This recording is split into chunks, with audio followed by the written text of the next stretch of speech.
Lo que es igual, Bien. Conjunto de bienes.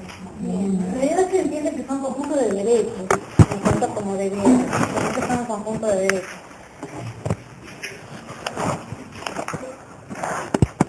Lo podríamos definir como conjunto de derechos económicos de una persona.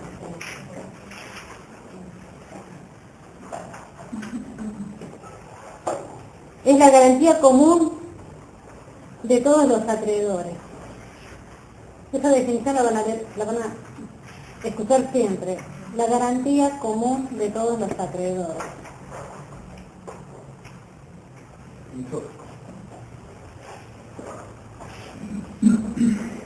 Cualesquiera sean los bienes que los compongan.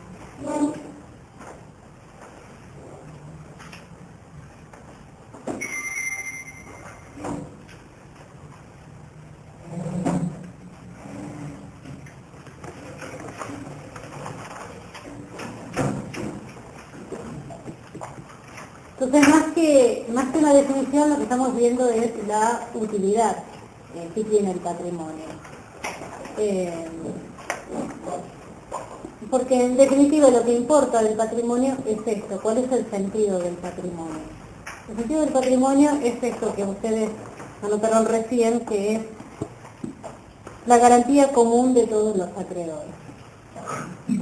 Y cuando se dice que es cualesquiera de los bienes, es porque en realidad no estamos diciendo, individualizando un bien específico para que sea común, para que sea una garantía, sino cualquiera sean los bienes que pertenezcan a esa persona, la finalidad es que van a responder ante un acreedor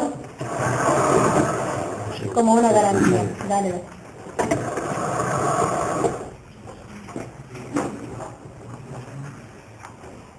¿Entienden ustedes qué significa esto de que sea la garantía común de los acreedores?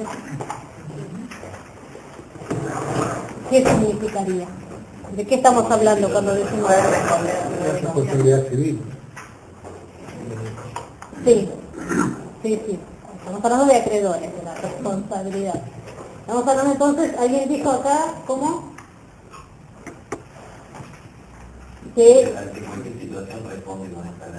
Que responde con esos bienes, ¿sí? Que si yo tengo una deuda, cualquiera fuese el motivo que la tuviera, toda persona está respondiendo con su patrimonio, con la totalidad de su patrimonio. No importa qué tenga en ese momento, no importa que esta masa constituya mi patrimonio, en ese momento los bienes que le integran sean determinadas propiedades, por ejemplo, no interesa cuáles sean, siempre va a ser el patrimonio el que va a estar respondiendo. Así ya no sean las mismas propiedades que al momento que se constituya la obligación. Así salgan algunas e ingresen otras, el patrimonio como una idea de unidad es lo que va a responder ante los acreedores. En realidad esta es una evolución de la teoría jurídica que responde a una humanización de los criterios, porque en la antigüedad el que respondía era el deudor, y respondía en sí, respondía con su persona. Entonces, una evolución de la teoría jurídica hace que hoy en día responda con su patrimonio. A nosotros nos resulta natural pensar que esto es así y que si yo no me puedo cobrar una deuda que tengo con alguien, voy a ir a ejecutarle los bienes que esta persona tenga. Pero no era así siempre, y en la antigüedad, en Roma, tenía que responder con aquello que se había obligado. Y si ese bien ya no lo tenía, ese bien ya no estaba, respondía con su persona. O sea, por inútil que fuera el cumplimiento de esa obligación, pero terminaba, la posibilidad existía en la posibilidad de fraccionar a una persona y repartirla entre sus sus acreedores, ¿comprenden? Absolutamente inútil, pero bueno, digamos que como criterio existía en esta situación de hecho respondo con mi persona ante las obligaciones que he contraído. Con lo cual, determinar que uno responde con su patrimonio es un avance en el sentido teórico de la doctrina jurídica.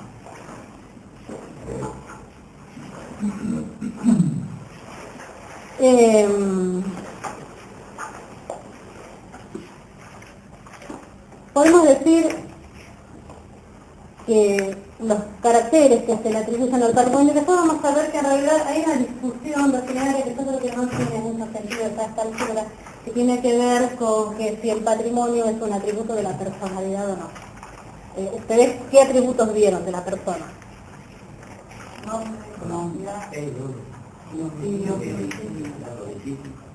Habían visto estado, vieron nombre, capacidad, domicilio, ¿sí? Y en realidad algunos sostienen que el patrimonio también es un atributo de la personalidad. Y le confieren esas características. Y hay unas, ustedes lean después, hay unas partes de la teoría que dicen que sí, hay otros que dicen que no, y hay otros que dicen que, bueno, más allá de la discusión que haya entre sí y el no, lo importante es la función que cumple el patrimonio, que es esa, como que empezamos la clase, más allá de que sea un atributo o no de la personalidad. Cuando uno habla de atributo de la personalidad, lo primero que piensa es que, de ser un atributo de la personalidad, obviamente cada persona tiene necesariamente un patrimonio. ¿Sí? Todos los atributos que vimos que cada persona tiene un nombre, tiene un estado, tiene una capacidad, o sea, la ley le va asegurando. Y acá tendríamos que determinar entonces la misma situación, cada persona tiene un patrimonio. Bueno, y entonces algunos que están postulados en otro sector de la doctrina entienden que, bueno, en tal caso lo que tendrán es la facultad de adquirir un patrimonio, pero no estar diciendo que cada uno tiene un patrimonio desde el momento que es una persona. Aquellos que entienden que en realidad el patrimonio, como lo habíamos mencionado al principio, es un derecho, también entienden que en función de ese derecho sí les correspondería esta posibilidad de tener un patrimonio en tanto persona. Lean, si lo leen en Rivera, están las distintas posturas. A mí me parece, personalmente, que es una situación que no tiene mayor trascendencia, que lo importante es que tal como está, y así también entiendo que lo ha resaltado el nuevo código, está en la función que constituye el patrimonio para las relaciones jurídicas. Entonces, lo que tiene que quedar muy bien claro es que la función del patrimonio es esta garantía hacia todos los acreedores, ¿sí? Esta función de garantía.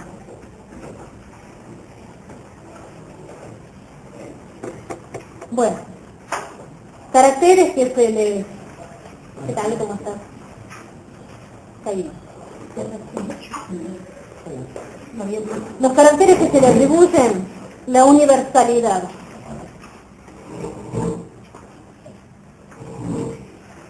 Universalidad en el sentido de que no interesa qué bienes constituyan el patrimonio.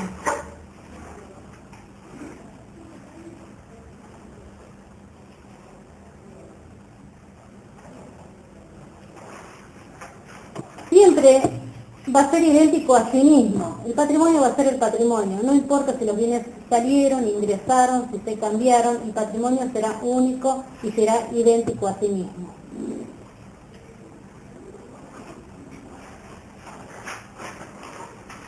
De acá se deriva que en tanto los acreedores no pretendan ejercer una acción concreta sobre un bien, ¿sí?, estos bienes pueden circular libremente en el patrimonio de una persona, salvo que, obviamente, que estén afectados o que alguien pretenda ejecutar específicamente.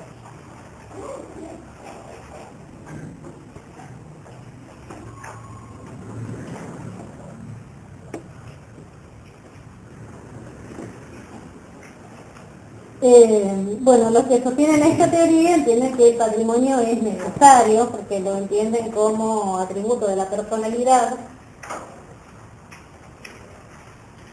y al ser necesario, obviamente que toda persona necesariamente tiene un patrimonio y que si no tiene bienes actualmente tiene esta aptitud de poseerlos.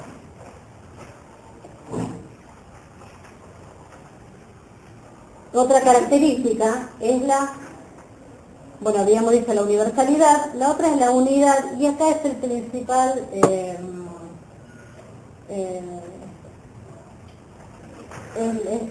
es donde pasa esta teoría, cuando habla de la unidad. Cuando nosotros veíamos los atributos de la personalidad, cada persona tenía que tener una capacidad, un nombre, un estado, ¿sí? ¿Entienden? Si nosotros nos siguiéramos ateniendo a esta teoría, diríamos que cada persona tiene un único patrimonio, ¿sí? Entonces, esta teoría que sostiene que es un atributo de la personalidad, dice que la persona puede ser titular de un único patrimonio. Porque la realidad es que esta idea de patrimonio se vincula con el único titular posible.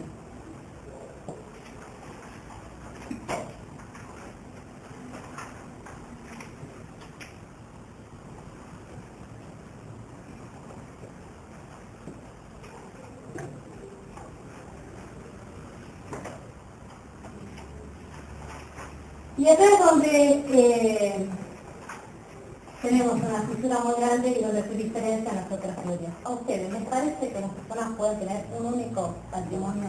No. ¿Cuál podría llegar a ser un ejemplo de no tener un único patrimonio? Entendamos que con el patrimonio, ¿qué se hace? Se responde, es la prenda común de todos los acreedores. ¿Sí?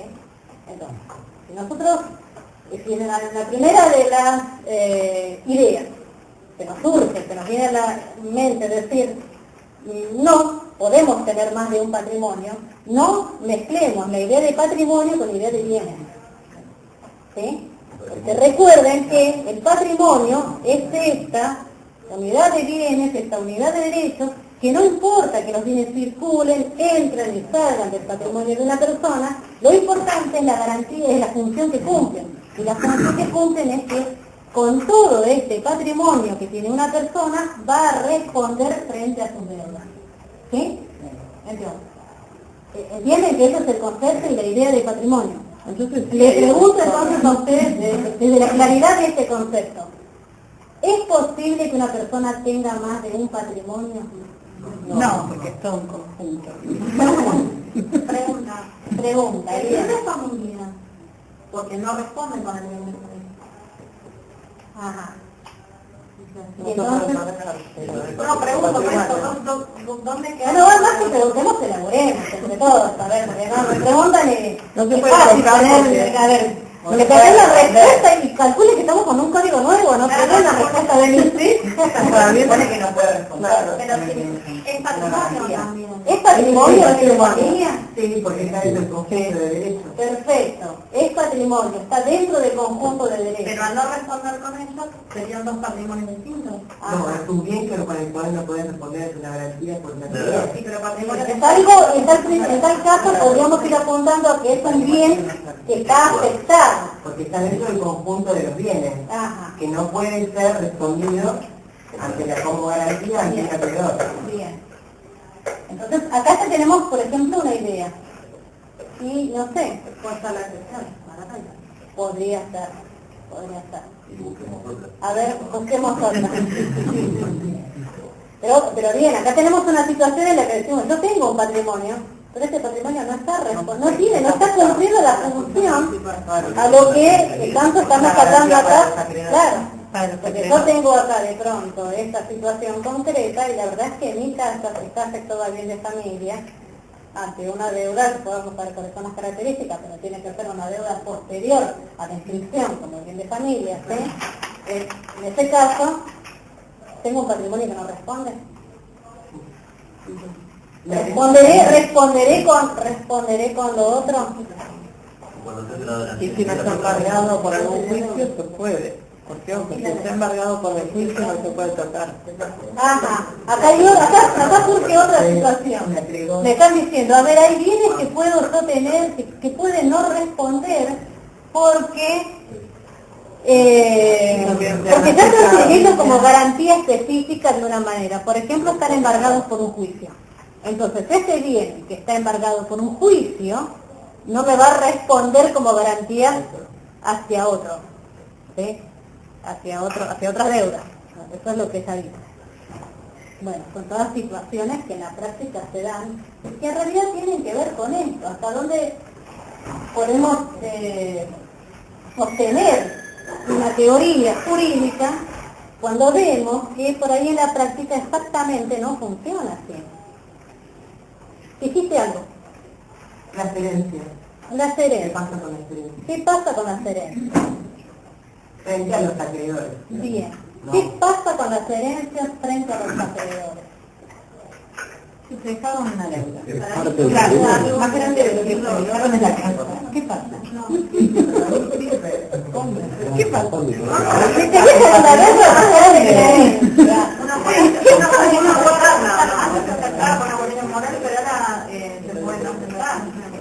Le deja una deuda como herencia, qué linda. Sí, claro. Bueno, antes también no podíamos aceptarlo, ¿no? O aceptás todo o no aceptabas nada. Y ahora, lo que pasa es que, a ver, vamos a esclarecer un poquitito, nos vamos a adelantar unos cuantos años, ¿sí? Sí, ¿no? Un poquitito de años, vamos a llegar a sucesiones. La realidad es que antes, con el inicio del código, cuando se aceptaba una herencia, lo que sucedía con la aceptación de la herencia era una confusión de patrimonio. Aquello que pertenecía al patrimonio del causante, al momento del fallecimiento, y yo era heredera, instantáneamente se producía una confusión del patrimonio, de la parte que me correspondía a mí de ese patrimonio con mi patrimonio, ¿sí? Y antes, los acreedores, tanto del causante como mío, porque eso no importaba, yo respondía con la totalidad de mis bienes, ¿sí? Respondía con la totalidad, existía esa convención del patrimonio.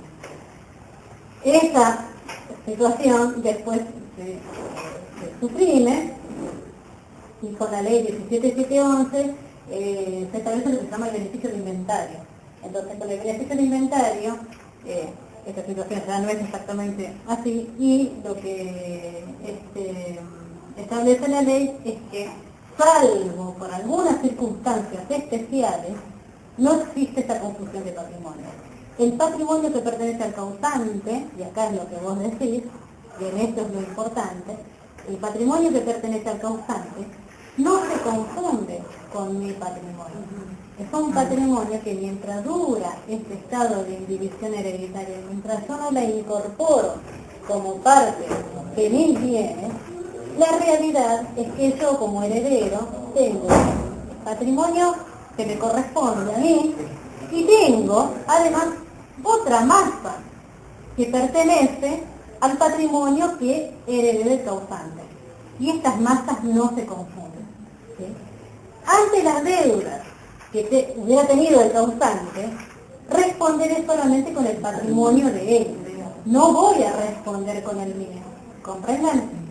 Entonces, pero de todas maneras, si por ejemplo no tuviera este causante acreedores, o la masa excediera las deudas, de todas maneras yo mientras tanto voy a tener dos patrimonios. Tengo el mío y tengo este patrimonio que me llega por una herencia. Chicos, ¿ustedes me comprenden el seguimiento del desarrollo? Cuando tengan dudas con algo, pregúntenme así, avanzando por ahí por algunas caras que me están siguiendo y por ahí otras que parecen medias perdidas.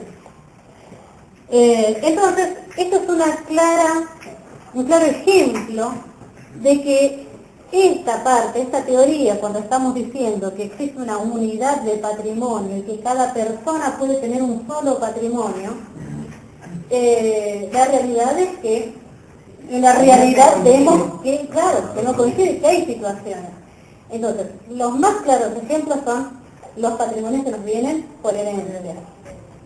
Los bienes de familia, este tipo de situaciones donde no responden bien ante una situación. Y otro muy de moda, muy común ahora, realmente no existía en la época en que estaba redactado el código anterior, son los fideicomisos. Son los fideicomisos, y ahora tan en boga, sobre todo los fideicomisos inmobiliarios, ¿sí? Los fideicomisos, por suerte no me va a tocar a mí explicarlo, ustedes no van a ver el contrato, porque eso lo vamos a ver nosotros también.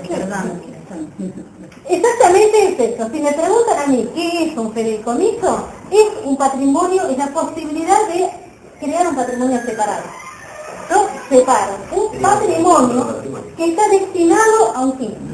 Entonces, los fideicomisos inmobiliarios, lo que se está haciendo a través de distintas figuras, que es el fideicomisario, el beneficiario, una cantidad, cómo contractualmente funciona, pero la importancia del fideicomiso es que yo estoy decidiendo que determinado patrimonio, pues yo voy a poner dinero para algo que únicamente va a estar destinado a este fin y a nada más.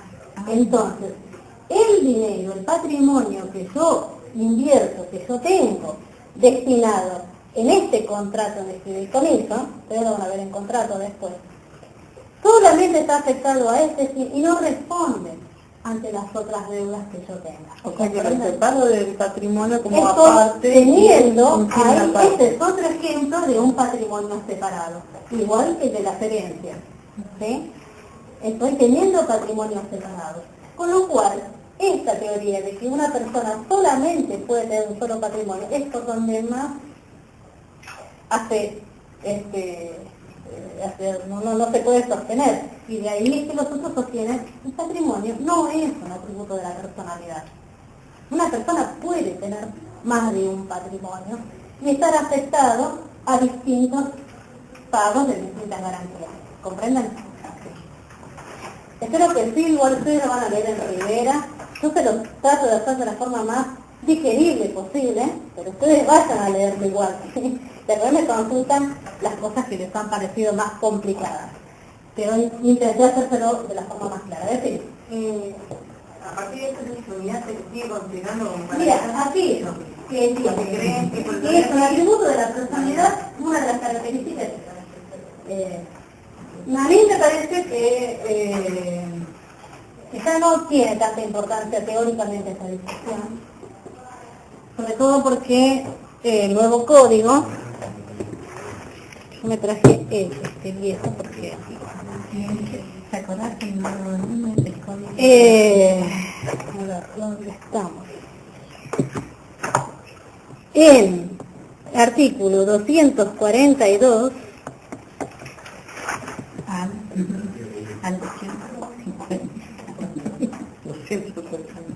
no, que es exactamente el que continúa lo último que habíamos visto. En realidad, ¿de qué está hablando? De la función del patrimonio, ¿entienden? De la importancia. ¿Cómo lo toma el código a este tema? Dándole la importancia de cuál es la función del patrimonio. Entonces dice función de garantía. Y dice lo que vimos, mucho más reducido. Que alguien lo lea. Dos frentes, garantía común. Todos los bienes del deudor están afectados al cumplimiento de sus obligaciones y constituyen la garantía común de sus acreedores, con excepción de aquellos que este código o leyes especiales declaran inembargables o inejecutables. Los patrimonios especiales autorizados por la ley solo tienen por garantía los bienes que le integran. Bueno, entonces, en este último de los párrafos ya está dejando específicamente la posibilidad de patrimonios especiales. ¿Comprenden? Entonces, ya con esto... Pierde la unidad. Claro, ya estamos hablando. Tenemos patrimonio y es garantía común. Pero también puede haber patrimonios especiales, tienen que estar autorizados por ley, ¿sí? No es así, cualquiera no puede constituir y decir, me compro estos inmuebles y los afecto a un patrimonio especial. No, solamente aquellos que la ley establece, las herencias, los fideicomisos, aquellas situaciones en las que no se puede estar ejecutando un bien, ¿sí? Pero ya la misma ley establece. Bueno, hay patrimonios especiales. ¿Cuál es la función? Responder ante los terceros. Pero también establecemos que hay algunos que pueden ser patrimonios especiales.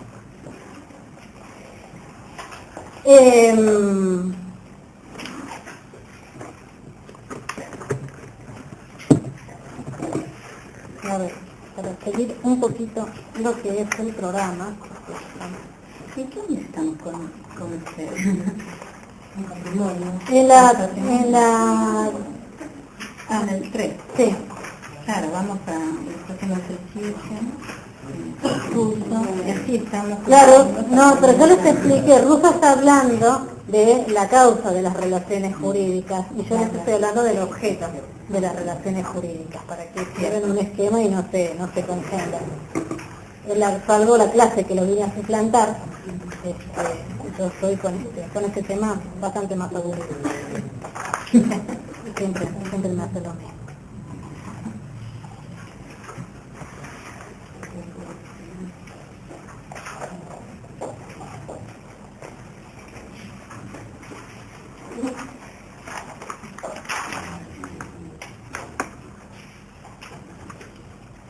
Bueno, habíamos dicho que los patrimonios son derechos. ¿Y de qué está constituido el patrimonio? De derechos. ¿Cómo que son derechos? Digamos que son derechos. Está constituido por derechos patrimoniales. Hay que ser muy mala para hacer esta pregunta, ¿sí? Está constituido por derechos patrimoniales. Los derechos patrimoniales pertenecen a dos clases de derechos, según un criterio tradicional. ¿Dos clases? Sí.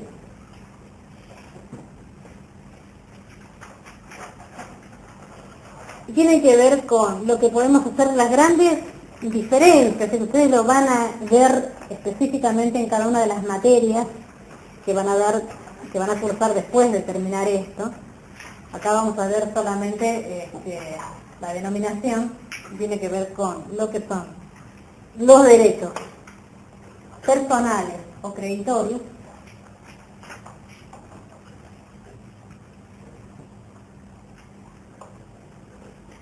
anotar, derechos personales o creditorios, y los derechos reales. Ustedes van a tener específicamente, en cuanto a derechos personales o creditorios, la materia obligaciones. Obligaciones trata íntegramente sobre las relaciones jurídicas que se crean en estos derechos personales, ¿sí? Y después van a tener contratos, y después van a tener derechos reales. Los derechos reales también son las relaciones jurídicas que se crean en este universo de los derechos reales. ¿Sí? Solamente les doy esta primera aproximación. Entonces, ¿de qué está compuesto el patrimonio? Dijimos que de derechos. ¿Y cuáles son los tipos de derechos que integran este patrimonio? Son de dos tipos: derechos personales y derechos reales. ¿Sí?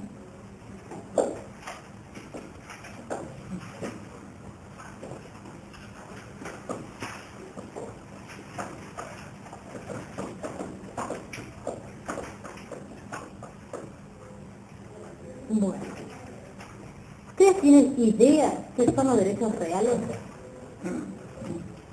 Acá dice relaciones jurídicas universales reales. ¿Serán los que están libres de deuda?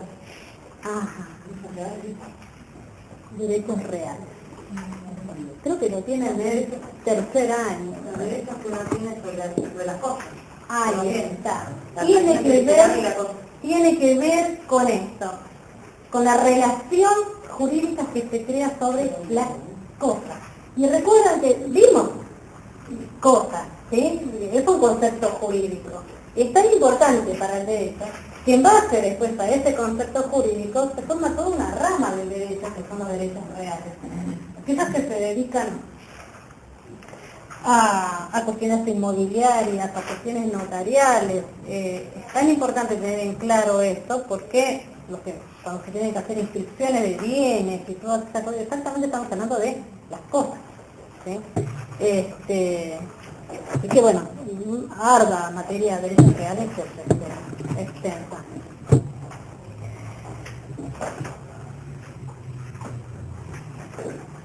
No tenía en el código anterior una definición de lo que es derecho real. Así que nos manejábamos con definiciones doctrinarias.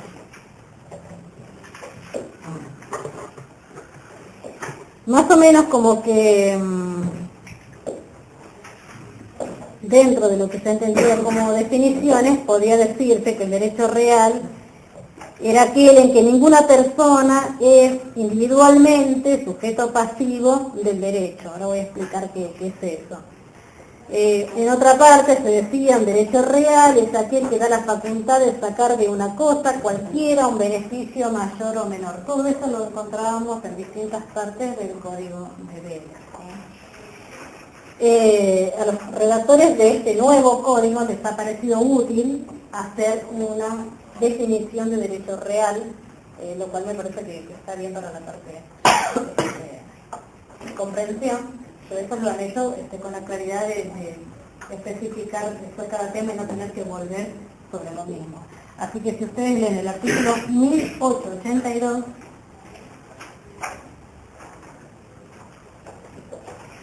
está el concepto de lo que son los derechos reales. Y dice, el derecho real es el poder jurídico de estructura legal que se ejerce directamente sobre su objeto. ¿Entienden? Lo importante acá, volvemos al tema de la cosa, ¿sí? Que se ejerce directamente sobre su objeto. En forma autónoma y que atribuye a su titular las facultades de persecución y preferencia y las demás previstas en este código.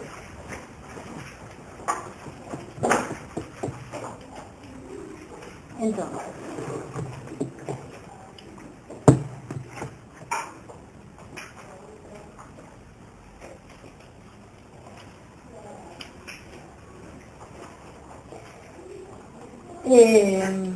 en una nota del código anterior, la nota del título cuarto del libro 3, que se refería a derechos reales, hay también un criterio que me parece que puede llegar a ser útil y que dice, ustedes lo van a encontrar en Rivera, si ustedes leen Rivera, lo van a encontrar. Derecho real es el que crea entre la persona y la cosa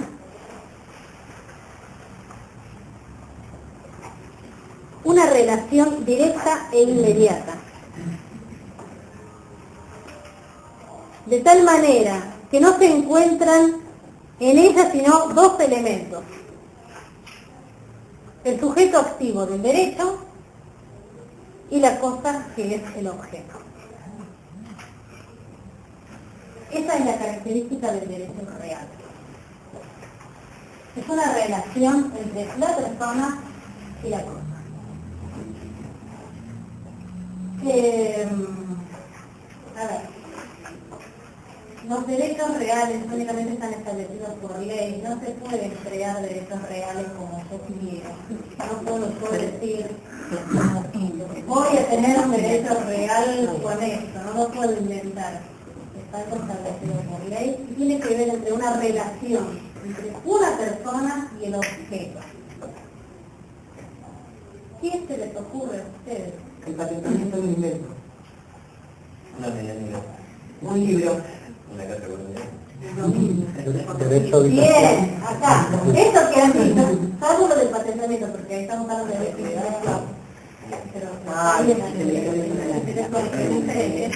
Lo que dijeron, bueno, medianera, nosotros también decidimos lo que me querían decir respecto a Una la casa persona. con una medida. Pero cuando hablamos de bienes, el derecho real es esto, el dominio. Es la titularidad que tiene una persona, dos sujetos, cuál es la relación que tengo con mi carga. Entonces, este bien, la cosa, el objeto, es la casa. ¿Sí? ¿Y cuál es la relación jurídica que tengo yo con mi casa? Eso es un derecho real. ¿Cómo lo establece el código? Hay un derecho real de dominio. El dominio, eso de ser titular de mi casa, eso es el derecho real. Entonces, no tengo, si ustedes analizan esta situación, no tengo acá, está el sujeto activo, que soy yo, que soy la titular, y está la cosa, está el bien. Y no tengo otro sujeto, ¿sí? Que por ejemplo, puedo llegar a tener si yo tengo una obligación, si yo tengo un contrato con alguien.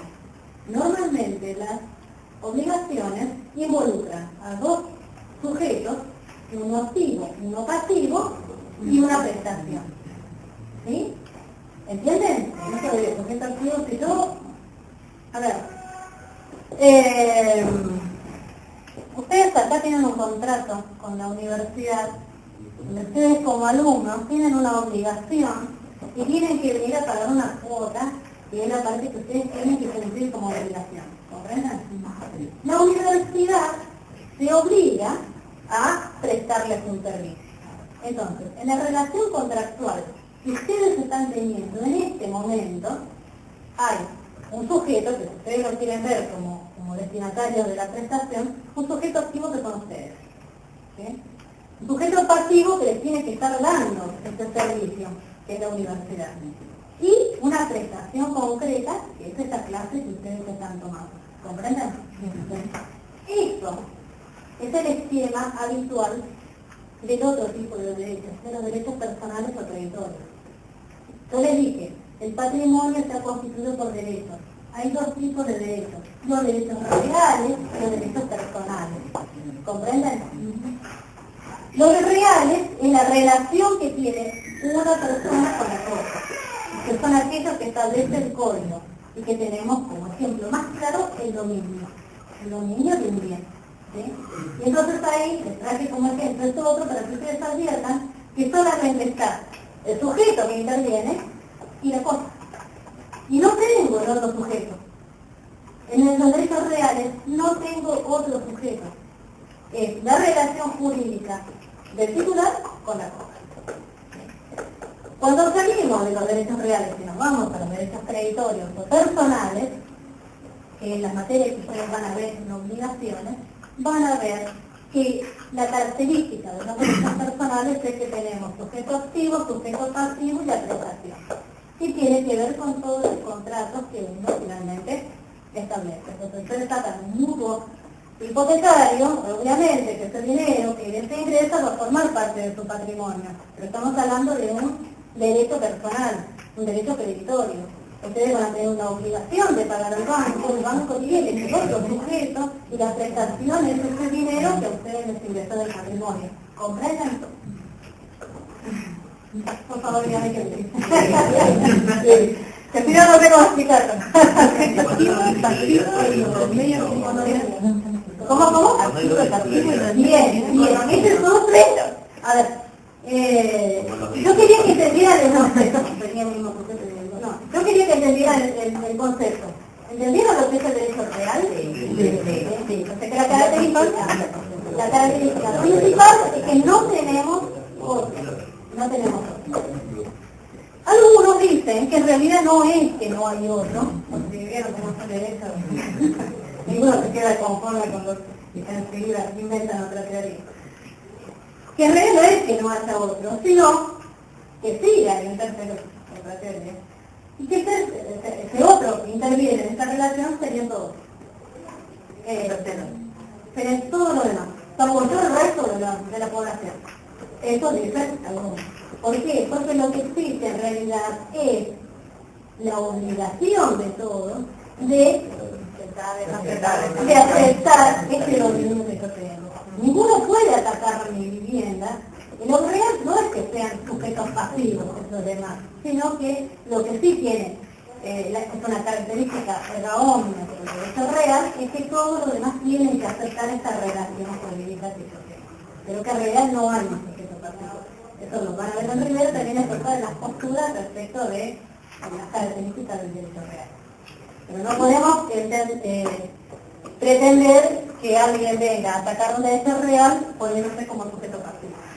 Ahora, cuando vos me preguntaste algo que es interesante, y es lo que me dicen, bueno, pero si hay más de un dueño, el condominio. Y ahí, yo les dije, recuerden que los derechos reales únicamente son aquellos que establece el código. No hay más que los que establece el código.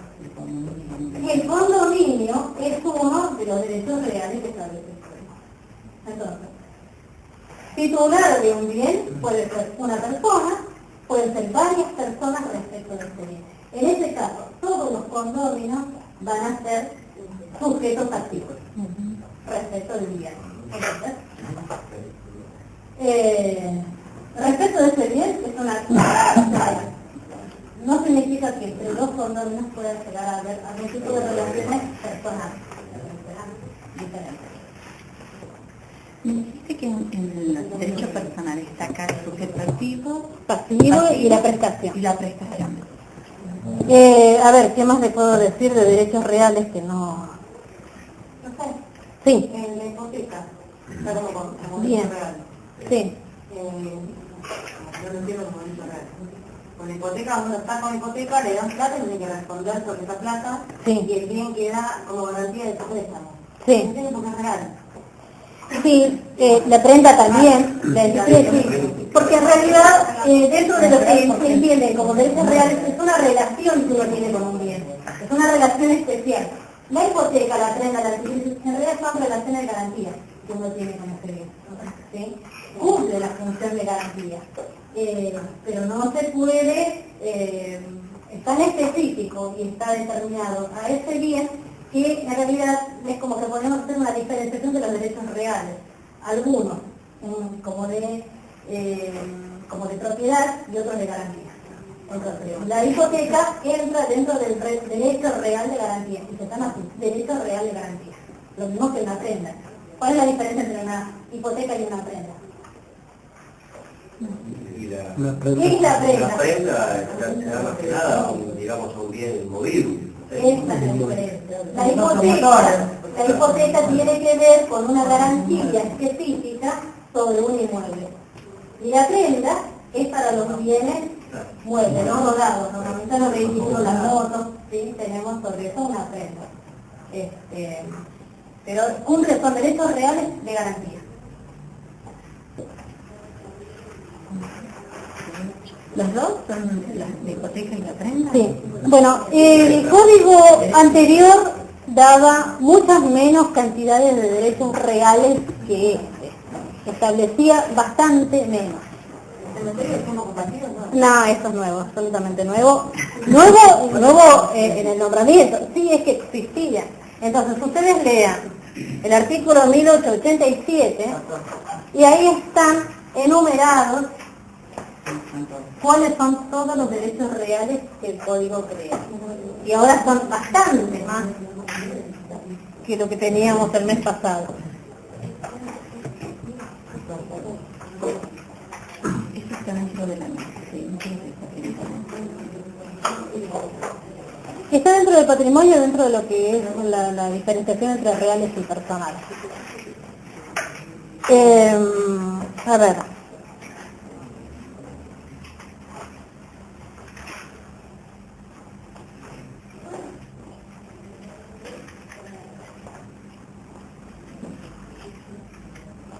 Bueno, tienen dominio, siempre va a ser, el dominio es la base del derecho real. Después tienen condominio, que es compartir la titularidad de ese bien.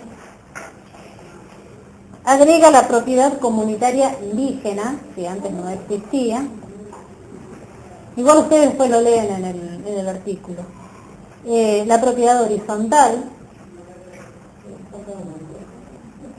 los conjuntos inmobiliarios, tiempo compartido, cementerio privado, superficie, usufructo, uso, habitación, servidumbre, hipoteca, anticresis y prenda. ¿Cómo? Ah, es posible. Es posible, sí, no lo sé porque yo estoy con el antepuesto, porque vi los tratamientos. Léanlo de lo que ustedes lo tienen, sí. De todas maneras tienen garantizado anteriormente, pero sí, léanlo de acuerdo como lo tienen ustedes, porque yo hoy, como me basaba en los fundamentos, me traje el proceso y no el código como salió finalmente. Así que sí es posible, entonces eso no está. Está garantizado de todas maneras. Lo que han hecho es sacarlo como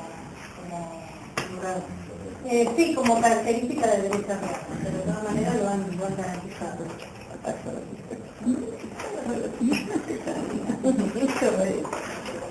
¿Qué les pasa?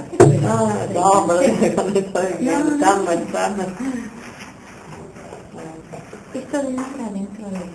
Sí, a ver, hagamos de nuevo una, vamos a ver, por ahí hay algunos acá que están un poco perdidos y por ahí hay más que están perdidos y que no lo dicen, ¿sí? La clase de hoy, nosotros estamos hablando respecto de el objeto de las relaciones jurídicas.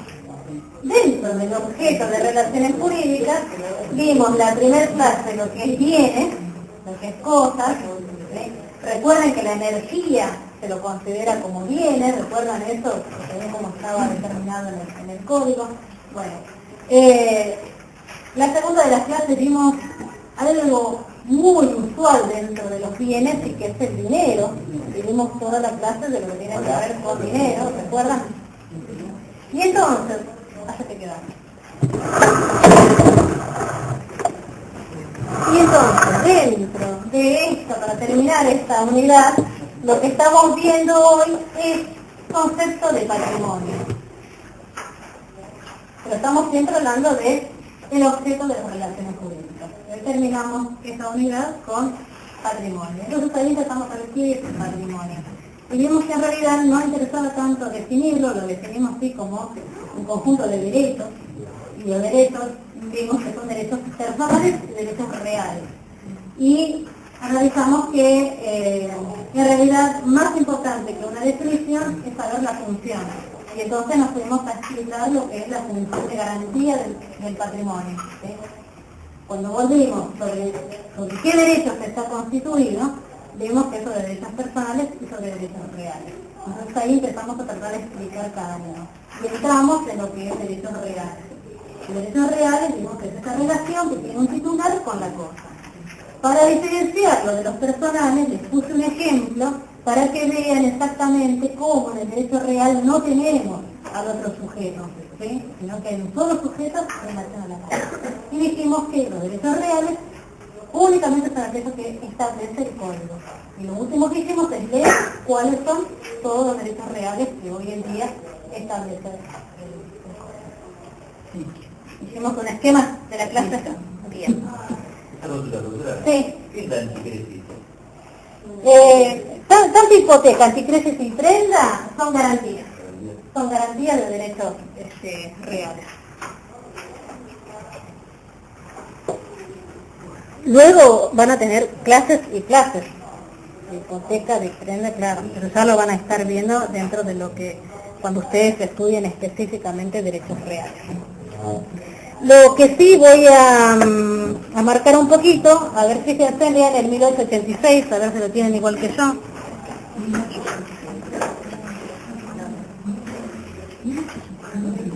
Sí, 1886. ¿No habías dicho 1887? Sí, pero ahora les pido que lean el 1886.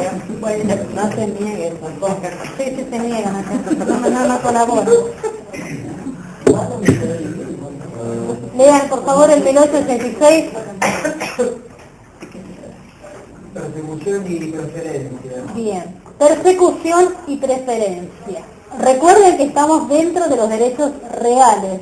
Y ahora la persecución y la preferencia tiene que ver con características del derecho real y con características de la función del patrimonio, que es garantía de los acreedores. Entonces, léelo por favor. El derecho real atribuye a su titular la facultad de perseguir la cosa en poder de quien se encuentra y de hacer valer su preferencia con respecto a otro derecho real o personal que haya obtenido oponibilidad posteriormente. Bien. Clarito, ¿no? Bueno. Es una característica del derecho real, la persecución de la cosa. ¿Qué significa? Si yo tengo Que vos te valen tus derechos sobre esta cosa. sobre esa cosa, bien, no importa quién la esté teniendo, es la cosa a lo que yo voy a perseguir, ¿sí? Eso es, y esa es la gran diferencia, no estoy ejecutando al titular posiblemente, sino a la cosa. A ver, ejemplo más claro de esto, para hacerlo entendible. Viven en una propiedad horizontal. Dentro de la propiedad horizontal hay una obligación que se crea de todos aquellos que viven en un edificio y que es esto que nos vienen todos los meses y que siempre decimos cómo es, qué caro es, ¿qué es? Las expensas. Las expensas es una obligación que en realidad tiene carácter real. Las expensas, ¿en qué sentido tiene carácter real? En el sentido de que es una deuda que genera la cosa. Es una deuda que genera este inmueble, este departamento. No lo está generando el titular, no importa quién sea el dueño de ese departamento, las expensas van a existir en función de que existe ese departamento. ¿Comprenden? Entonces no importa si lo vi en locación y lo alquilé, si está viviendo otro, si quién está, si quién es titular, no importa eso. Eso es un típico caso donde podemos entender el derecho real. Es algo que tiene que ver con la cosa. Si yo me tengo que estar cobrando una deuda de expensas, en realidad no lo voy a perseguir al titular. El titular le haré llegar las notificaciones, ¿sí? Porque el titular tendrá que presentarse o poner las defensas, las excepciones que considere pertinentes. Tengo que hacer valer obviamente el derecho de defensa del juicio, porque hay alguien que es dueño de eso, y al dueño de eso lo voy a ir a ejecutar, pero no para ejecutarlo al dueño. Yo el dueño ese no le voy a cobrar con su auto lo que debe de expensa, ¿entienden? Le voy a cobrar con la cosa. Cuando yo ejecuto una deuda por expensa, lo que estoy haciendo es que la cosa esa, ese bien, ese inmueble, sea el que le paga. ¿Comprenden? Entonces, esa es, y esto es el ius persecuens. Yo percibo la cosa. No me importa el titular ni los otros patrimonios que pudiera llegar a tener. Voy contra ese inmueble y si no lo paga, lo ejecutaré, lo subastaré y cobraré de lo que en la subasta recupere. ¿Sí? Pero es respecto de ese inmueble. Lo vende o lo ven como dato o lo que fuese, porque en realidad si se vende, al traspasarse tiene que cancelarse la deuda, ¿sí?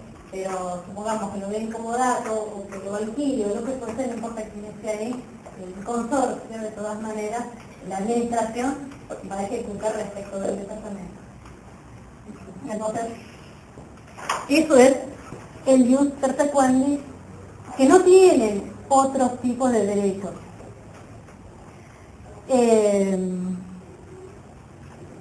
Los derechos personales, o sea, los otros tipos de derechos, en realidad a uno no les paga, no sé, un pagaré.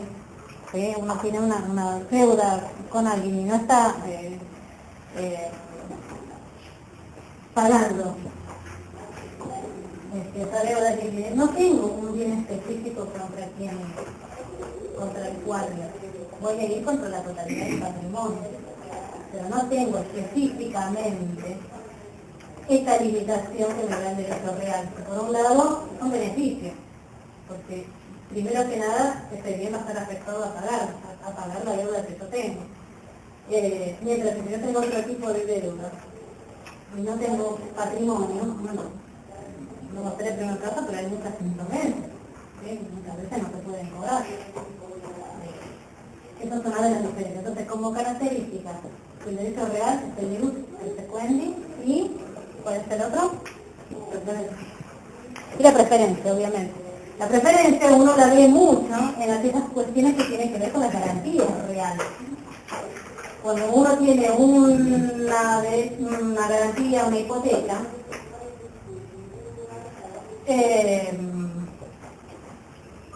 esa hipoteca está afectado a un bien específicamente. Y cuando yo quiera ejecutar esa hipoteca, voy a tener ese derecho de preferencia, donde ese bien, primero que nada, va a estar pagando la hipoteca en primer grado. Tiene que ver con los registros. Y con los derechos reales tienen mucho que ver con las registraciones.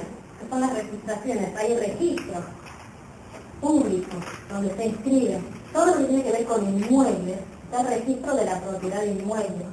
Y entonces, ahí, en el registro de la propiedad de inmuebles, nosotros hacemos toda, porque dentro de lo que es el derecho real es muy interesante, muy importante la publicidad. Y todo lo que tenga que ver con la publicidad, es porque se vuelca en este registro.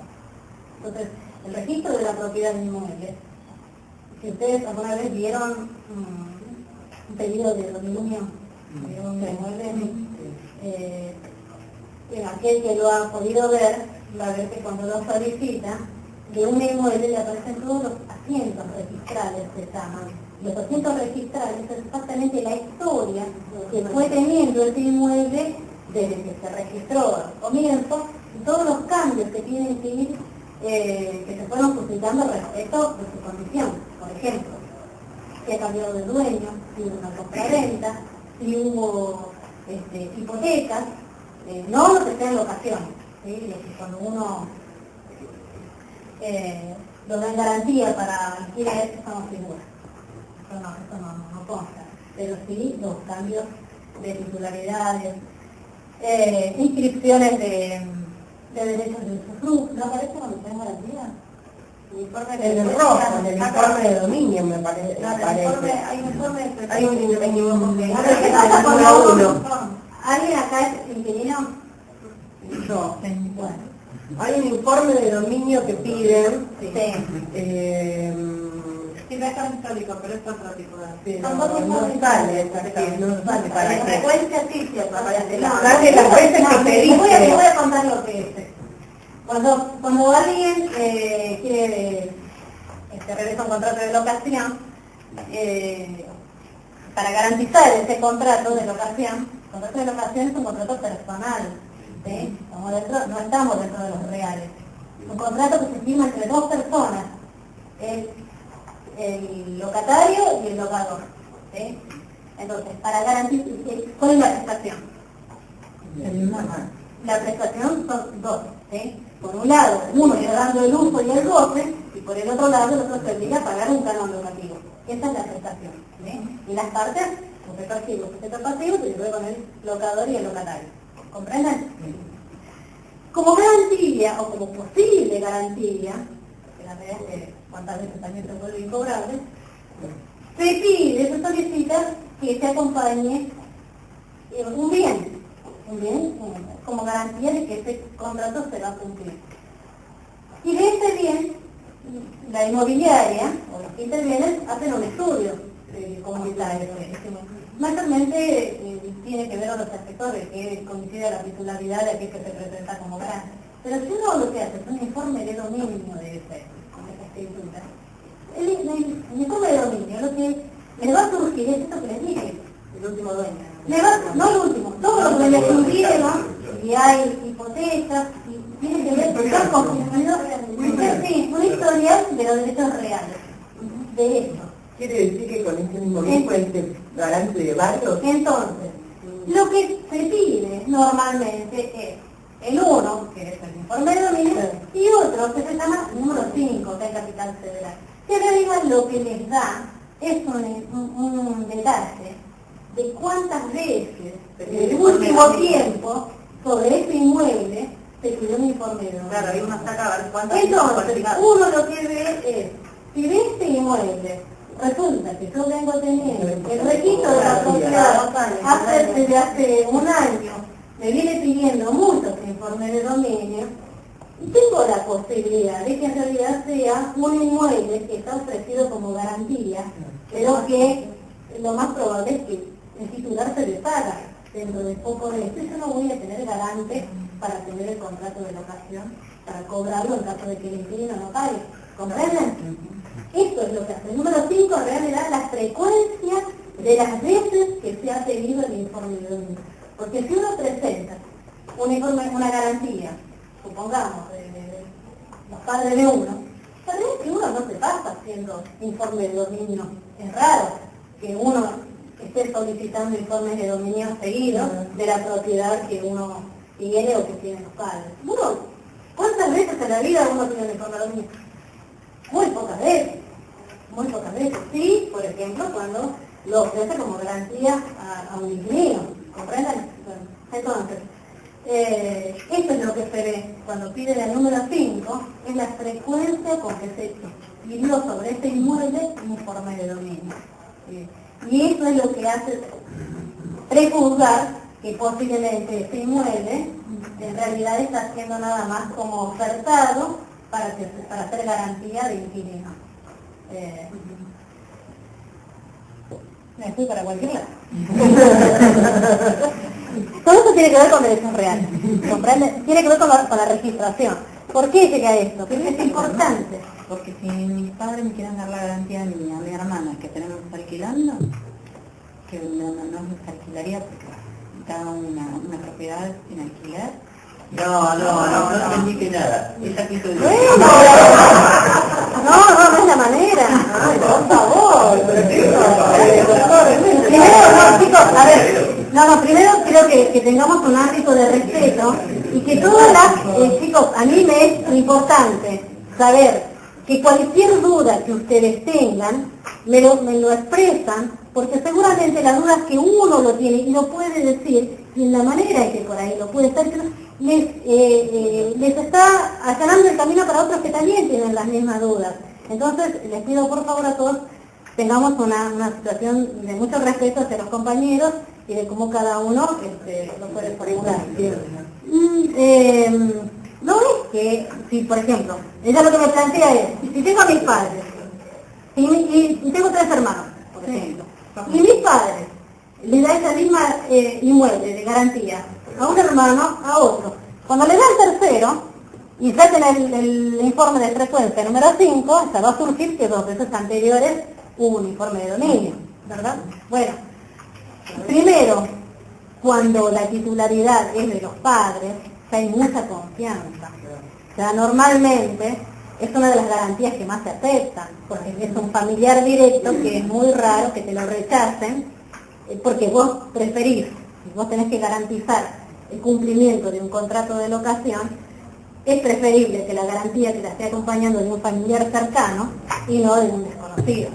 Entonces, por ese lado, lo más probable es que te lo acepten y que además vos le decís, mira, este inmueble tiene garantía de mi hermano y mío, bueno, evaluará ahí si les convendrá tener un inmueble con 3 garantes, pero estimo que... No es que no sirve, sino que el propietario puede evaluar si... Claro, por eso va a evaluar, bueno, analizo, me conviene, no me conviene, claro. Por ahí es más conveniente aceptar esto que me traes de un desconocido que no sé quién es.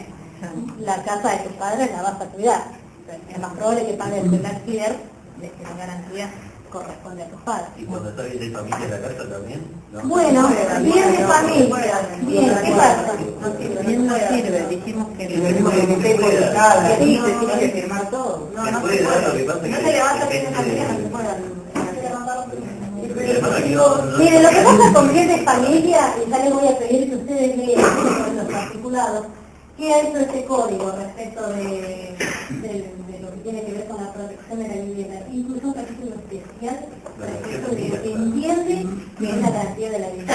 Al ser un derecho tan importante, lo que ha hecho es ha legislado específicamente respecto de eso.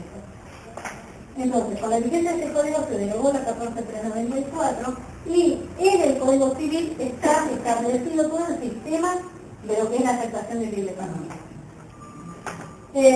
Y que es exactamente el artículo 2 que sigue, y son varios artículos que ahí está todo el sistema. ¿Qué es lo que sucede? Está bien que lo pregunte. ¿Por qué? Porque el bien de familia es una protección para que volvamos. ¿Cuál es la función del patrimonio? Cuando yo tengo afectado un inmueble como bien de familia, estoy No puedo diciendo, ejecutar sobre el esa resto de mi patrimonio será garantía común.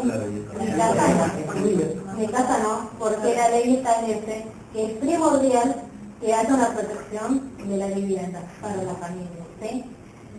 Entonces, no se puede estar, por eso el problema, vos podés ofrecer. Sí, la puedes presentar también. Vos podés ofrecer, pero ¿y quién lo acepta? Si la inmobiliaria acepta como garantía, sabe que no lo puede ejecutar. Esa es la situación, no lo puede ejecutar. Porque no se puede ejecutar las obligaciones posteriores a la inscripción como bien de familia. ¿Comprenden? Sí. El registro de la propiedad inmueble, con esta importancia que les digo de publicidad, una de las cosas que publicita es si estos bienes están afectados por bien de familia. Entonces, estando afectados, aceptar que da lo mismo que quedarme sin garantía. Pero vos no me pagás, y yo esa casa no puedo cobrarme de esa casa. Exactamente. Entonces, Pero eso que no la aceptan. claro, Nadie, ninguna inmobiliaria, nada. No, seguro. claro, porque no responde no responde a nada. Sí, ¿Qué código es el que está, lo que acaba de decir, doctora? Lo que acabo de decir, Articulado de bienes familia. todo lo que tiene que ver a partir del 244 hasta mucho, hasta el 256. Fíjense que sí, es así, ¿no? Está bien el articulado del 244 al 256.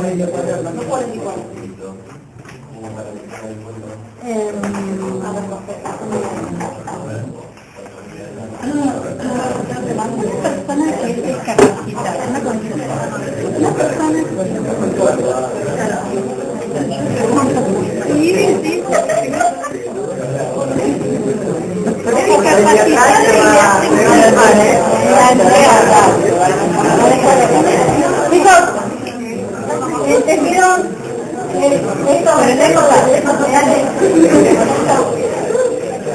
Si quieren anotar concepto de derechos personales, que es el otro tipo de concepto, ¿sí? Derechos personales o creditorios son las relaciones jurídicas establecidas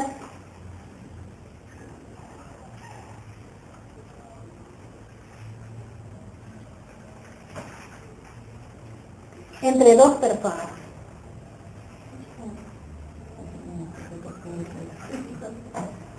Acreedor y deudor.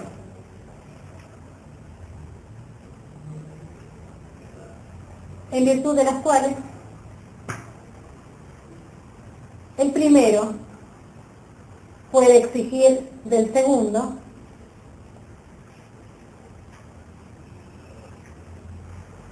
una determinada conducta.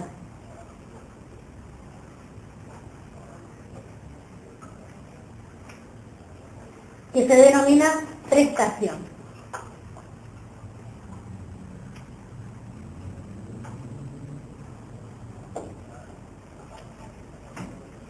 Entonces de acá podemos ver que como elementos de los derechos personales, de ese concepto podemos ver que tiene tres elementos. Sujeto activo o acreedor,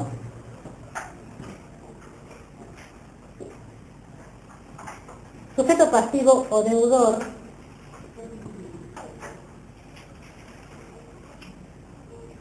y la prestación,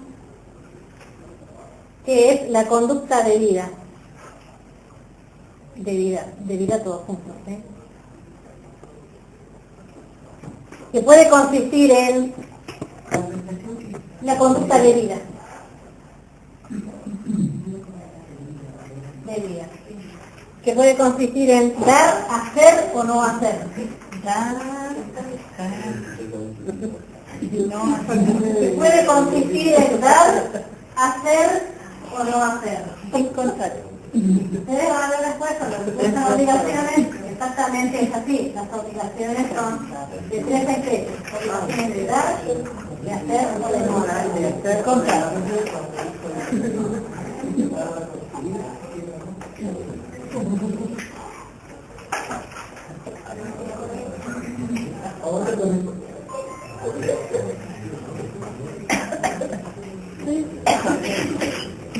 Bueno, como diferencia con los derechos reales, vemos que acá hay un rol de la voluntad individual o una libertad de creación. De creación, ¿se acuerdan que para los derechos reales no se pueden crear? Los derechos reales son aquellos que están establecidos en el código y nada más.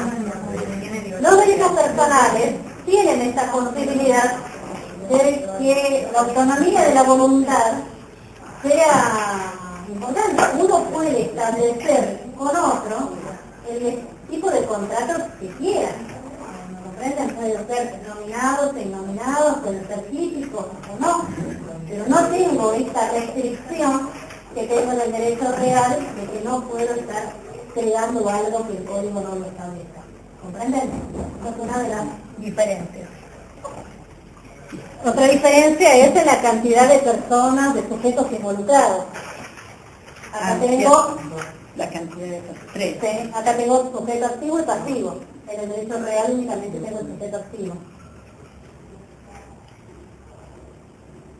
Y si bien se dice que hay una prestación, normalmente uno es sujeto activo o sujeto pasivo, depende cómo se esté estableciendo en relación a esta prestación. Porque normalmente ustedes pueden estar exigiendo a la universidad una clase que la universidad no les dio, y en este caso ustedes van a ser los sujetos activos, o la universidad les puede estar reclamando un pago a ustedes por una prestación que ustedes no cumplieron. Entonces depende cuál sea el rol de esa prestación, será el lugar del sujeto. Porque si es el que les reclama al otro, y esa sería exactamente más bien la definición, aquel que le está reclamando al otro la prestación. Claro, porque los contratos tienen la contraparte, porque normalmente uno dice, bueno, en un préstamo bancario, el sujeto pasivo es aquel que tiene que pagar las cuotas, pero previamente el banco tuvo que entregar el dinero. Si fuera al revés, se cambiarían los roles. En la falta no hay activo pasivo. Claro, sí. ¿Quién reclama quién? Los derechos reales tienen esta ventaja que habíamos hablado antes, el ius persequendi y el ius preferendi. Léanlo después en los libros. Perseguir y el derecho de preferencia. Esto es de los derechos reales, ¿no? Claro, que no los tiene el derecho personal.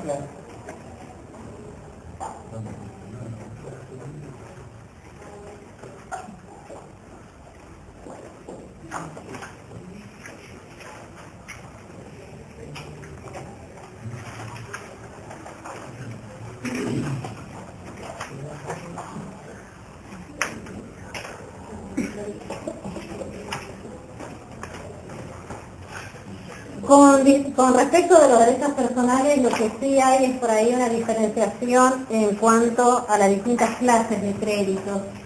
Ustedes después lean, van a ver que hay ciertos privilegios. Entonces, se puede estar, cuando uno dice que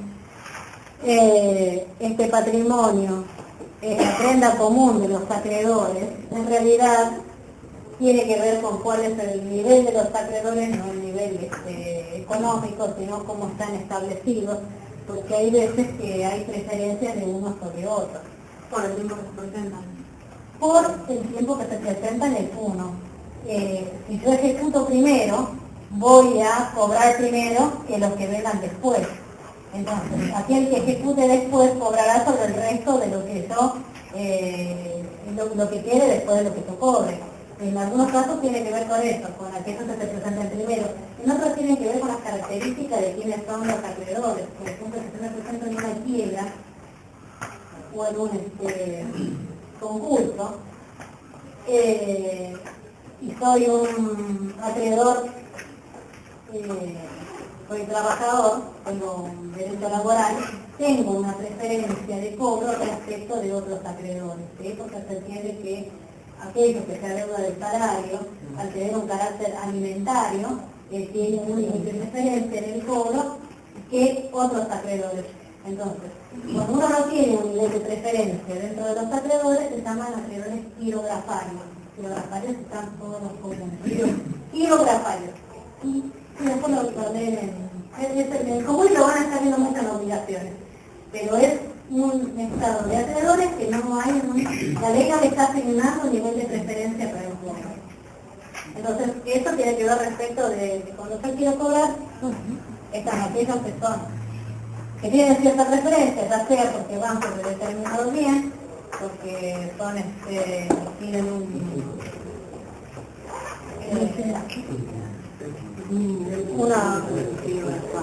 una obligación que está con un crédito, con una garantía real, por ejemplo, esta van a cobrar antes que otros. Aquellos otros que la ley les asigna, que son por ejemplo los laborales. Después, dentro de los quirografarios, aquellos que se presenten primero, el tiempo también les va a estar asignando una preferencia, pero eso es importante a los fines de entender cómo funciona este patrimonio, que es la prenda común de todos los acreedores. Y después tenemos otras posibilidades dentro de lo que es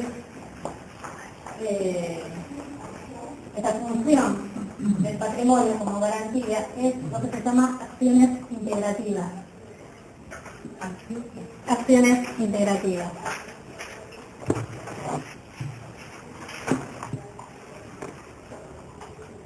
Y que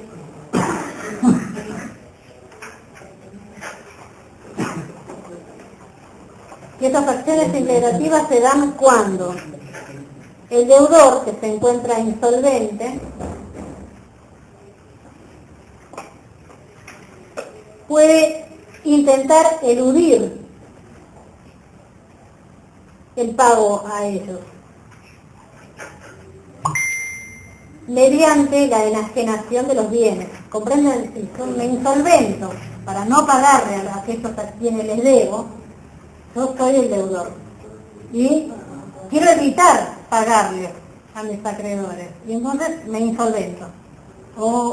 Depende de todos los bienes que tengo a mi nombre para que el acreedor no pueda. Sí, entonces, no sé cómo lo dicen, en la situación de sus bienes. Entonces, hay acciones que la ley otorga a los acreedores para que este patrimonio del deudor que quiere actuar en fraude, ¿sí? Para que este patrimonio del deudor se integre. ¿Entienden? Por eso se llaman acciones integrativas. Son acciones que la ley les confiere a los acreedores para que yo no pueda evitar este pago. Entonces, si yo, por ejemplo, yo tengo para cobrar una deuda que ingresaría en mi patrimonio, pero si yo la cobro, este patrimonio que me ingresa va a ir a parar en realidad a mi acreedor. ¿Comprenden? Porque yo no tengo nada, pero sí tengo para cobrar. Pero no lo acciono, porque en realidad si yo acciono para cobrar esta deuda, entonces que mi deudor va a accionar contra mí para que va a tener de dónde cobrar. ¿Comprenden? Entonces, por ejemplo, acciones integrativas son esto. Es una opción que se llama subrogatoria, donde la ley le confiere poder a mi acreedor para cobrar en mi nombre directamente a aquel que me debe pagar a mí. ¿Comprenden? ¿Por qué? Porque lo que está pretendiendo es que se integre mi patrimonio. Entonces de ahí vienen acciones integrativas. En este momento, bueno, antes eran más, ahora el código las dispuso en acciones directas y en acción subrogatoria. Así que eso después, con que sepan este concepto, a mí me sirve.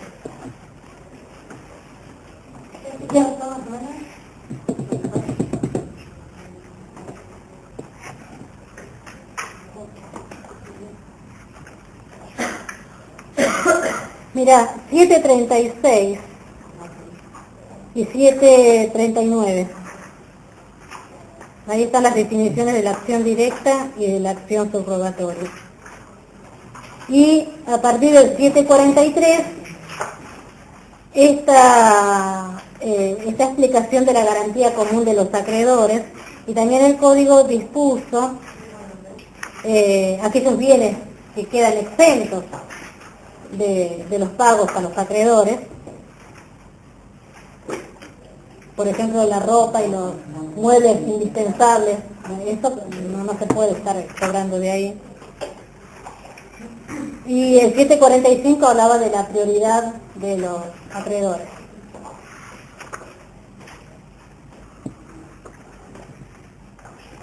Bueno, ¿cómo estamos? Como cansados, ¿no? Tenemos un montón. Sí, Pero es un poquito. bueno. En tal caso, a eso que hemos visto de vivienda, lo que el código establece ahora no es más que el mecanismo de como antes estaba en la ley 14.394 y que ahora es la afectación del bien de familia. Así que lean ustedes porque es importante, es algo nuevo, es algo que el código está implementando recién ahora, antes estaba en otro tipo de leyes. Y solamente les digo que una de las modificaciones que tiene con respecto a la 14.394 es que admite ahora que el bien de familia se pueda consolidar, digamos así, se puede inscribir, aunque no tenga familia del titular. ¿Comprenden? El titular lo puede hacer, aunque no anteriormente Tenía que designar al beneficiario, ahora no. ¿Cómo? Antes tenía que designar al beneficiario del bien de Sí, familia. tiene que designar el beneficiario, pero puede ser el mismo beneficiario. Ah,